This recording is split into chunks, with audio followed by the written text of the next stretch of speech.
नांदूर मधमेश्वरकडून येणारी जी आवक होती ती आवक जायकवाडी धरणात रात्रीत येऊन धडकली आहे।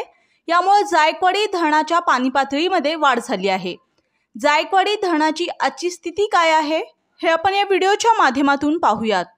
त्याआधी आपण जर आपल्या हक्काच्या हॅलो बळीराजा या चॅनलला सबस्क्राइब केला नसाल तर लगेच सबस्क्राइब करा, जेणेकरून आमचे अपडेट तुम्हाला लवकरात लवकर मिळतील।